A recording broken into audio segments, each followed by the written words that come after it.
Hi, this is Neha and I welcome you all to this class, जिसमें आज हम बात करने वाले हैं career in psychology in India.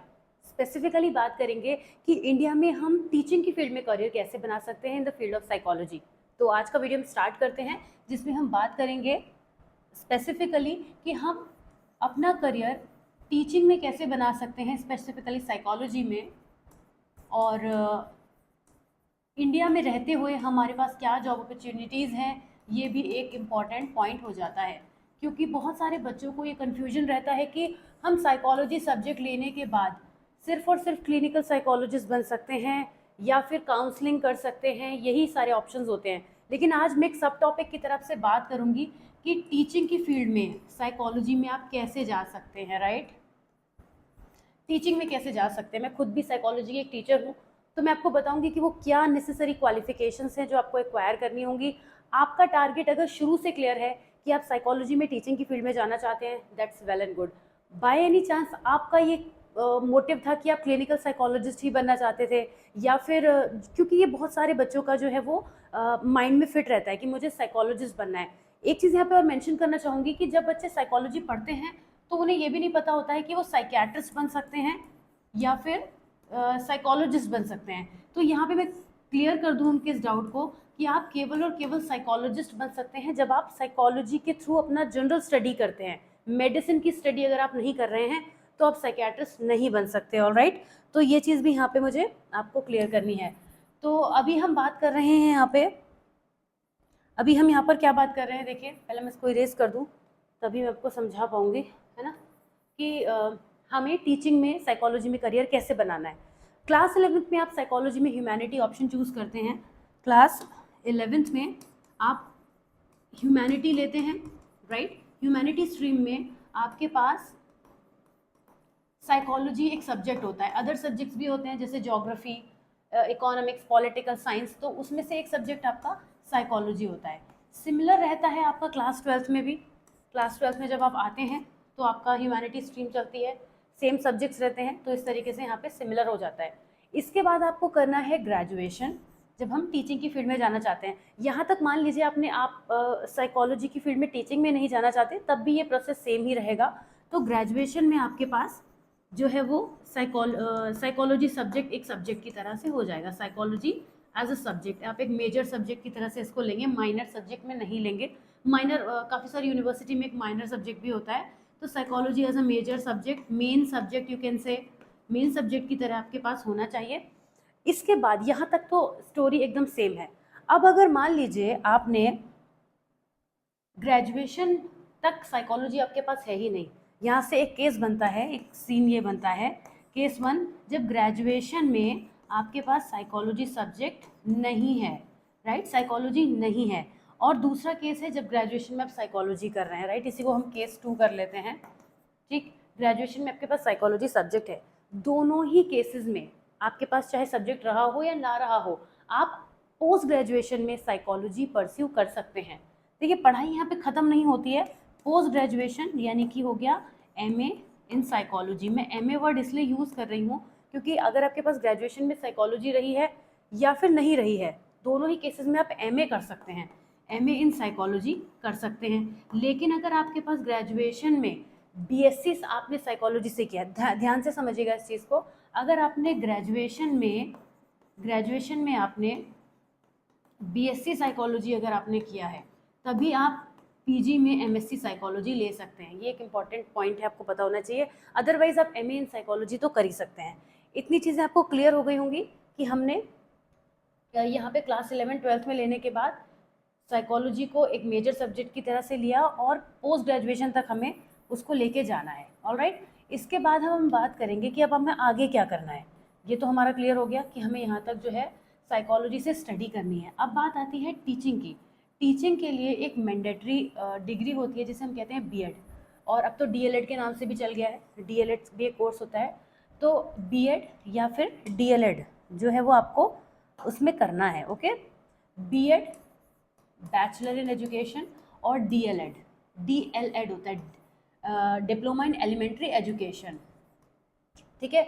BEd या डीएलएड आपका होना चाहिए। तो बीएड जब आप करते हैं मेजरली, तो बच्चे स्टूडेंट बीएड ही ऑप्ट करते हैं। बीएड के थ्रू आप एजुकेशन में बैचलर्स लेते हैं। बीएड की तरह से एमएड भी होता है, पर एमएड तक जाने की ज़रूरत नहीं है। बीएड जब आपने करा तो it is about the education और टीचिंग फील्ड। साइकोलॉजी में आपने कर लिया और एजुकेशन में आपने कर लिया। Now you are eligible to appear in so many examination, जैसे कि हमारे पास आता है सबसे पहला, आप पीजीटी में अप्लाई कर सकते हैं। पीजीटी होता है post graduate teacher. Okay, central school मैं मेंशन कर देती हूँ यहाँ पे बहुत सारे। देखिए, सेंट्रल स्कूल जिनको आप केवीएस के नाम से जानते हैं, एनवीएस नवोदय विद्यालय होते हैं, नवोदय विद्यालय, केंद्रीय विद्यालय, और इसके अलावा माध्यमिक भी होते हैं जो कि अलग अलग स्टेट्स के होते हैं। माध्यमिक जो स्कूल होते हैं वहाँ पर भी पीजीटी साइकोलॉजी की वैकेंसी आती है। पीजीटी साइकोलॉजी में आप ऐसे समझ लीजिए बहुत कंपटीशन नहीं होता है, बहुत कंपटीशन नहीं होता है, बहुत सीट्स भी नहीं होती हैं, ये भी फैक्ट है। तो बहुत ज़्यादा सीट्स नहीं होती हैं, लेकिन अलग, क्योंकि अगर हम सेंट्रल लेवल पे बात करें तो क्योंकि सेंट्रल पे तो वैकेंसी फिर एक साथ ही आती है बहुत सारी जगहों की, तो उस हिसाब से वैकेंसी इतनी होती हैं। लेकिन आप जब इसमें अप्लाई करते हैं तो उतना कंपटीशन नहीं होता है, क्योंकि आज भी साइकोलॉजी की फील्ड में और एजुकेशन की फील्ड में जाने वाले बहुत कम हैं। ये मैं आपको इसलिए बता सकती हूँ क्योंकि मैं खुद इस फील्ड में हूँ, इसलिए मैं आपको बहुत अच्छे से बता सकती हूँ कि साइकोलॉजी की फील्ड में, एजुकेशन में लोग जाना ही नहीं चाहते। उनको लगता है कि ये तो बहुत ही एकदम अलग ही चीज़ हो गई, टीचर बनना है तो ऐसे ही बन जाएंगे, साइकोलॉजी का ही बन के क्या करेंगे, है ना। तो लोग बहुत ही कम होते हैं जो इसमें जाते हैं, लेकिन इसमें अपॉर्चुनिटीज़ बहुत अच्छी हैं।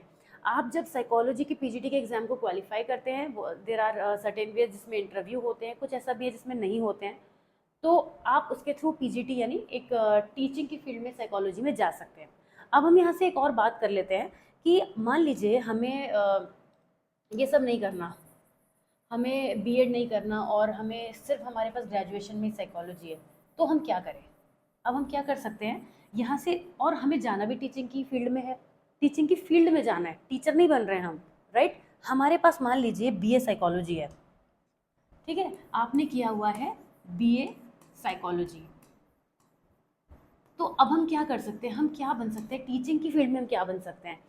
There are lots of schools जहाँ पर क्या होता है कि वो आपको स्कूल में काउंसलर की पोस्ट आती है, काउंसलर्स की पोस्ट आती है, आप काउंसलर्स की पोस्ट में जा सकते हैं। अच्छा, स्कूल्स का क्या सिस्टम रहता है कि प्राइवेट स्कूल की अगर हम बात करें तो वो आपका, they would take the best out of you. अगर आप साइकोलॉजी में आपने सब्जेक्ट की तरह से उसको स्टडी किया है, आप काउंसलिंग एज अ काउंसलर उस स्कूल में जा रहे हैं, देर आर चांसेस कि वो आपको अपने स्कूल में साइकोलॉजी पढ़ाने के लिए अपॉर्चुनिटी दे सकते हैं, एक जूनियर टीचर की तरह रख सकते हैं अगर सीनियर की तरह नहीं भी रखते हैं तो। और अब पॉइंट ये आता है, आपको मालूम ही है कि साइकोलॉजी है जो वो क्लास 11th और 12th से स्टार्ट होती है, 11th और 12th से ही साइकोलॉजी स्टार्ट होती है। ये इसका क्लास 1 होता है और ये इसका क्लास 2 समझ लीजिए, और उसके बाद आगे हम बढ़ते चले जाते हैं, है ना, इस तरीके से हम आगे ग्रेजुएशन में बढ़ते चले जाते हैं। तो क्योंकि पीजीटी ही लेवल पर होता है, इसीलिए मैंने आपको एजुकेशन की फील्ड में भी पीजीटी साइकोलॉजी बताया, मैंने आपको टीजीटी साइकोलॉजी नहीं बताया। There is no such term as TGT psychology, ये मैं आपको बता दूँ, ये भी एक पॉइंट है, आपको मालूम होना चाहिए कि there is no such term as TGT psychology. उसका रीज़न क्या है, टीजीटी आप जो लोग जानते हैं कि टीजीटी जो होता है वो 6 to 10th क्लास तक होता है, और क्योंकि साइकोलॉजी तो 10th तक सब्जेक्ट ही नहीं होता है, इसी वजह से टीजीटी साइकोलॉजी होता ही नहीं है। There is no such term like TGT psychology, इसलिए मैंने आपको पीजीटी बताया। उसके बाद तो आप आगे और बहुत कुछ कर सकते हैं, रिसर्च की फील्ड में जा सकते हैं, आप पीएचडी कर सकते हैं, पीएचडी करने के बाद आप यूनिवर्सिटीज़ में, कॉलेजेस में, डिग्री कॉलेजेस में जा सकते हैं टीचिंग की फील्ड में। टीचिंग की फील्ड में साइकोलॉजी का स्कोप बहुत है, अगर आपने एजुकेशन के अलावा, बीएड के अलावा एमएड भी कर लिया है। देखिए यहाँ भी एक और इंटरेस्टिंग बात बता दूँ, जब इस वीडियो में इतनी बातें चली रही हैं तो क्यों ना सारे ऑप्शंस मैं आपको यहाँ बताती चलूँ, जिससे कि फिर आपके सभी मैक्सिमम डाउट क्लियर हो जाएँ, फिर बाद में आप ये, आपके पास पूछने के लिए ज़्यादा क्वेश्चन ना बचें। आप जब कमेंट करें तो कुछ अप्रिसिएशन के वर्ड्स भी कर सकते हैं, चलिए डाउट्स भी कर सकते हैं, ऐसी कोई बात नहीं है। तो हम बात कर रहे थे कि आप क्या कर सकते हैं और in the field of psychology, जब आप बीएड के अलावा एमएड भी कर लेते हैं।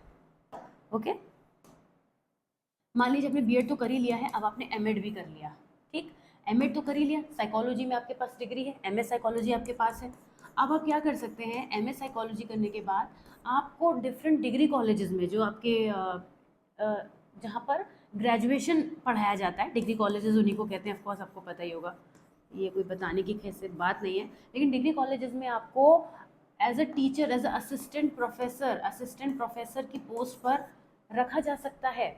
वहाँ आप क्या पढ़ाएंगे, वहाँ बीएड डिपार्टमेंट में आपको जॉब मिल सकती है, साइकोलॉजी डिपार्टमेंट में आपको जॉब मिल सकती है बहुत इजीली। और यहाँ भी कंपटीशन नहीं है, यहाँ भी कोई टफ कंपटीशन नहीं है, मैं आपको बता दूँ। आप सोचेंगे कि ज़रूरी है कि एमएड करना, नहीं, बिल्कुल ऐसा कुछ मैंडेटरी नहीं हो सकता है।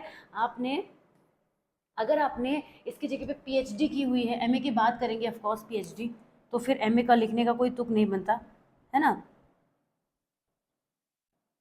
हाँ, तो आपने अगर पीएचडी की हुई है इसमें, तो वेल एंड गुड, आप डिग्री कॉलेजेस में जा ही सकते हैं, असिस्टेंट प्रोफेसर बन सकते हैं। तो बहुत सारे ऑप्शंस हैं टीचिंग की फील्ड में। अगर हम बात करें कि आप क्या क्या कर सकते हैं, आपके पास सर्टेन डिग्रीज होनी ज़रूरी है टीचिंग की फील्ड में। तो वैसे भी डिग्रीज और एक्सपीरियंस बहुत मैटर करता है, कि जितना ज़्यादा आपके पास होता है नॉलेज के साथ में। वरना बहुत सारे आपको ऐसे लोग मिलेंगे 5 एमए कर रहे हैं, 6-10 एमए कर रहे हैं, लेकिन नॉलेज नहीं है, बस डिग्रीज इकट्ठी कर रहे हैं। वैसा नहीं होना चाहिए। आप जिस सब्जेक्ट में भी मास्टर्स कर रहे हैं उसमें आप अच्छी कमांड रखिए नॉलेज की, और एक्सपीरियंस गेन करने की कोशिश करिए। Definitely there are a lot of ways which are waiting for you.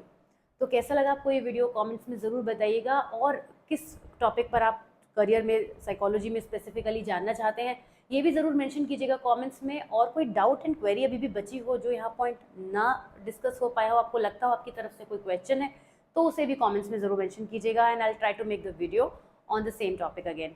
तो चलिए, मुलाकात होगी आपसे नेक्स्ट वीडियो में। Till then take care, bye bye.